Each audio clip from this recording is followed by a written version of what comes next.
Hello, this is Ray Burton.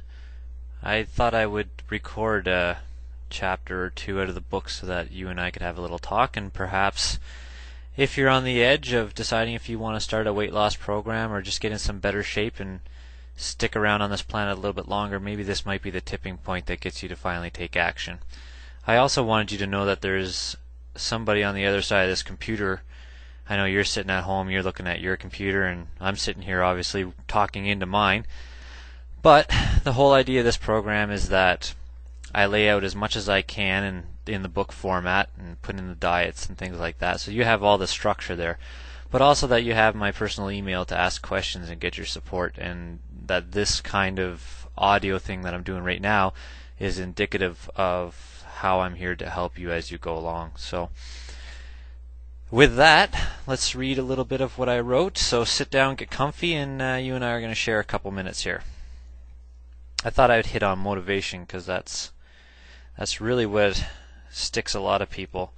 So the question before you begin any great adventure or task in life should be, why am I doing this? It may seem silly, but think about it.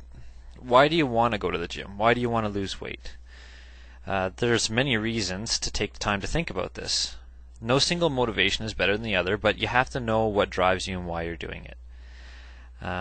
For example, is the fact that you want to lose weight and stay healthy so that you can be around to play with your kids for a long time any better than simply wanting to look sexy and buff so you can find a mate? No.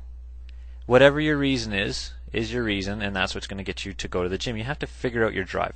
A person with a plan and an intense desire is unstoppable.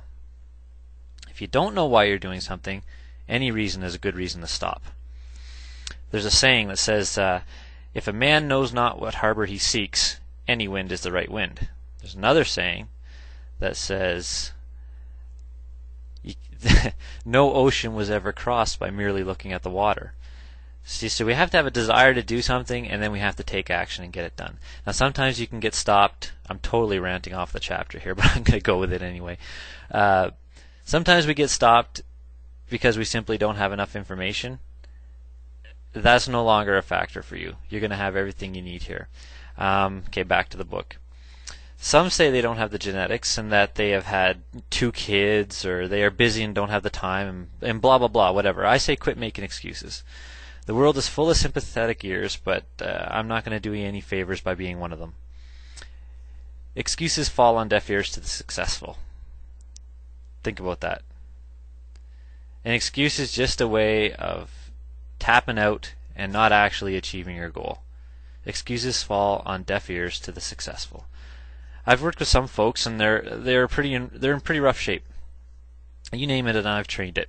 Car accidents, knee surgeries, heart attacks, depression, C-sections, the list goes on and on. Some of these folks have trained with me for a few months, going through the motions and what seems to be a fruitless effort, and I wonder if I'm wasting their time as well as mine. But then it happens. Without the coddling and without the sympathetic ear that they're used to, they realize that the future and their results are in their hands. A change of life can only be brought about by their hard work and an intense desire to do so. See, you're not going to get in shape just because you want to. I have the knowledge, but you have to do the work. That includes home and at the gym.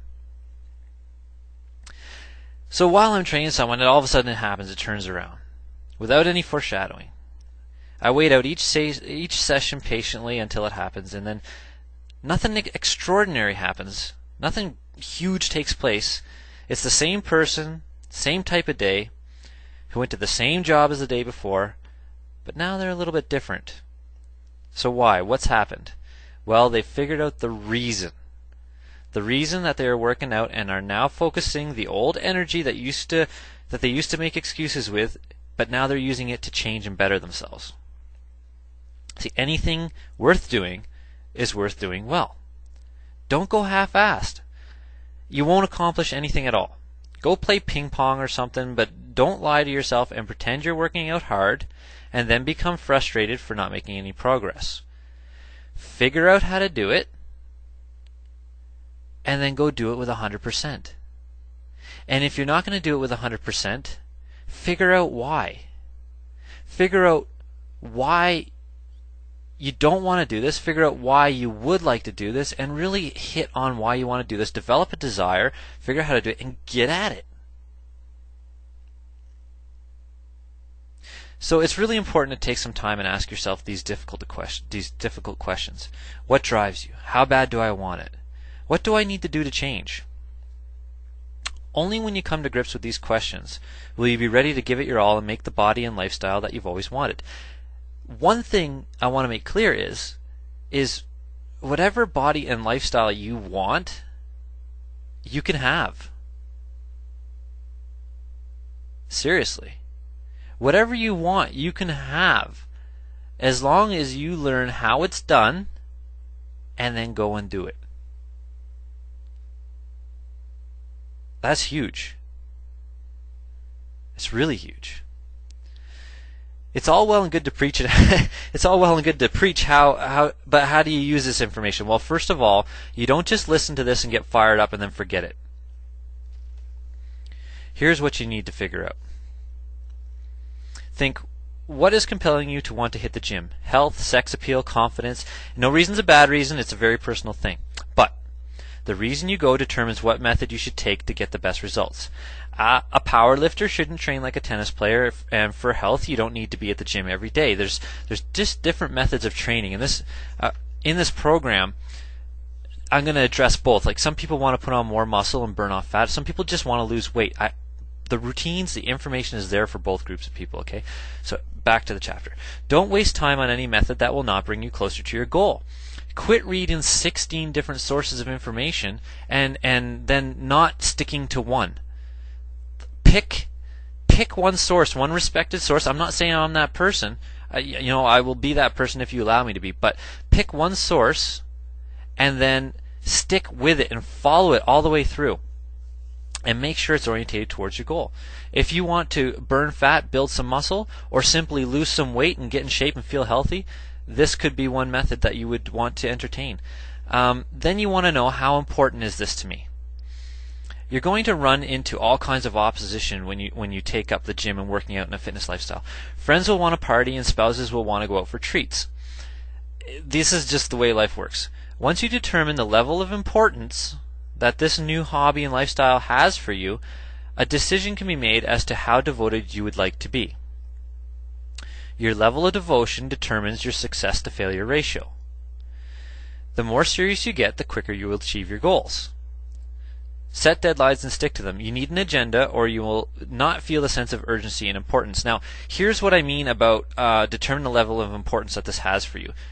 If you just kind of want to lose some weight, and just have it kind of fill into your lifestyle, well then, like if you go out to a party or whatever and somebody offers you a cookie, you can say, well, I've been eating okay and I've been doing all right, so I'm going to have this cookie because I just want to do it over the long haul.